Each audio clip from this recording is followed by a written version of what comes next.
Tomorrow as we come together as a nation, as a country, in our National Day of Thanksgiving, all of us, many of us, will be gathered around the table. Hopefully all of us will have a feast and find food and join times with, again, with our families, with our friends.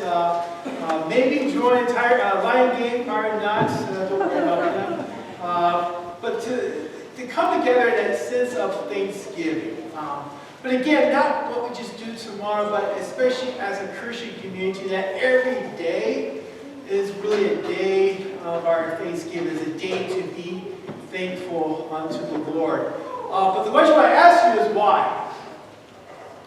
Why should we be thankful? What's the point of being thankful?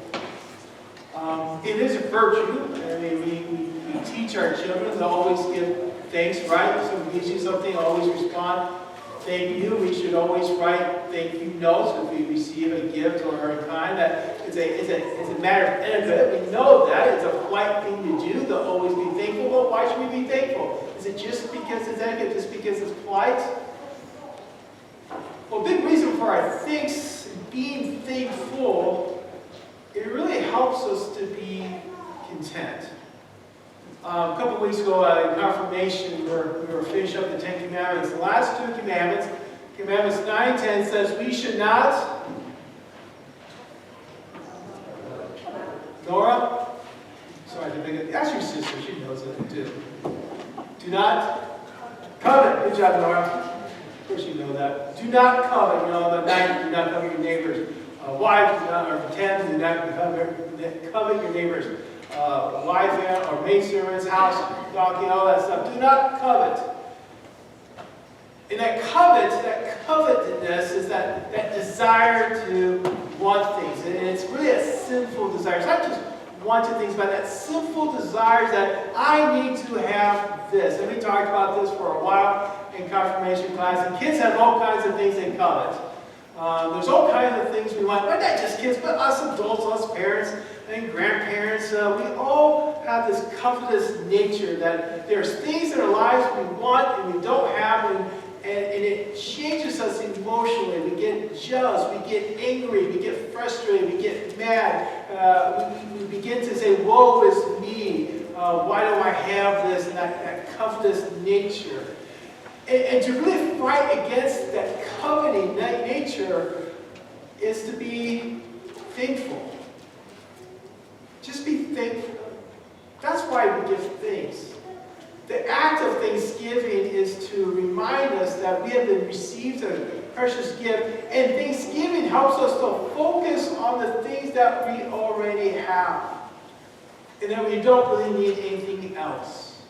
Whereas being covetous, we're always looking out to the things we don't have, the things we wish we have, the things we wish would change in our lives, and these things may or may not come. But when you're thankful, you already have what you need. Now, not being the big, glorious, fancy thing that maybe you want or you desire, but that's okay, because when you're thankful, you see and you recognize the blessings you have now. That's the gift of thanksgiving.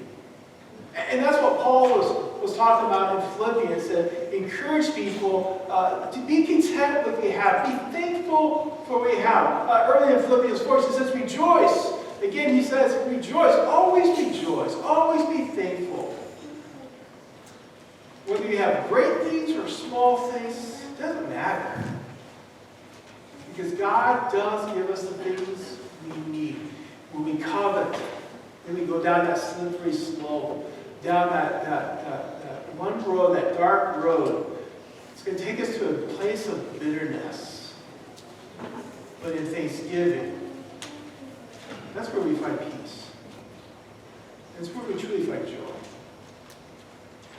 But the thing about thanksgiving is, who are we thankful to? Now think about this, and I think in a general way, I think most of us are thankful people. I think we're people who are very gracious, and I think we're also very content people. I mean, most people I meet are very content. They understand their blessings. They are very thankful for their blessings. blessings. But and I come tomorrow, and be here on this radio. A lot of people have the traditions there. They go around the dinner table. We kind of do it in our household. And we go, what you're thankful for. And we all share what our thankses are, what our blessings are. But we kind of leave it at that. We just kind of mention the things we're thankful for. But who should we thank? I want you to think about that. Because it's really the story of what we heard in the 10 lepers. As Jesus was traveling, he comes across these 10 men who were diseased with this horrible disease of leprosy.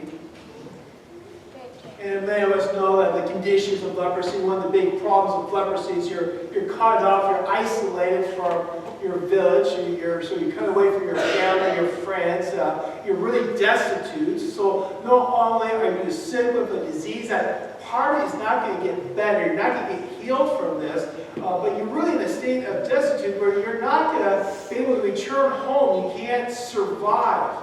It's a hopeless situation. And that's kind of what the image that Luke is trying to create with this account of what Jesus did for these 10 men. These are very desperate men who really have no hope for their future. And so when they see Jesus, they cry out, "Have mercy upon us." And what does Jesus simply say? He says to them, "Go, present yourself to the priest."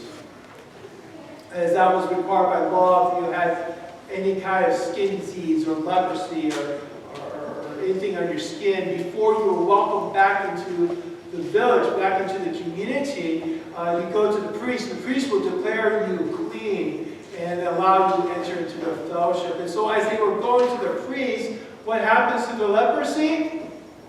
What happens to the leprosy? I think you're dying to answer something tonight. What happened to the leprosy? The leprosy goes away. It went away. They were healed. Completely away. Yes. All 10 of them. Miraculously, wonderfully, they're healed. You guys what the answer was saying? Yeah. Go ahead. And only one of them returned. And that's the thing. So all 10 go off, and what happens? One of them comes back. Now, the thing about these 10 men, all 10 of them, I'm sure the other 9, as well as that one that came back, I'm sure the other 9 were thankful. No doubt in my mind were they thankful. I think they were very excited and felt very fortunate and very lucky that they had been healed. Again, this was a hopeless state. They found themselves with no hope in sight. And now as they go to the priest, they're all better. That changes everything about their life. What talk about the weight that's taken off their shoulder, this burden that's been on them. And now they're better. And so I don't really discredit the other 9 not being thankful. I'm sure they were thankful, but this is the lesson. That one Samaritan goes back to Jesus and thanks him personally. So think about Thanksgiving. It's important to us to be thankful. I think it's important for us to be thankful for the blessings we have and help us to stay away coveting after other things. But in our Thanksgiving, let us turn to our Savior Jesus and thank Him for what He has done for us. And I think that changes how we look at Thanksgiving. Because a lot of times we focus on the material, we focus on the here and now, we focus on what's really good and what's working for us. But when we turn to thank Jesus, we remember the bigger gifts He has given to us, like He gave to not all those 9 dead men, but especially that 9th one, that gift of faith. And for all of us, the gift of salvation. The gift of hope. That we might find ourselves in very hopeless situations. As I said earlier, I know many of you are going to have a good day tomorrow. Right? You have family in town. You have food before you. Many of us, all of us, are very blessed people. But we also know that come tomorrow, there are some people who struggle. That come tomorrow, there's so much going in their lives that it is so hard to be thankful. So in every Thanksgiving, when we turn to our Savior Jesus, even when our world is crumbling down on us, there is something to be thankful for what He has done to us personally. Of His gracious love, of His forgiveness, of His mercy, and bigger yet, of the glory that is yet to come. Sometimes we might find ourselves in a hopeless situation like those 10. That there is nothing that we can do to get out of it. And that can feel so dreadful at times. But find your thanksgiving in Jesus. And whatever that darkness that surrounds us, He is the light that we can follow. And every day, in Jesus, is truly a day to be thankful. Amen.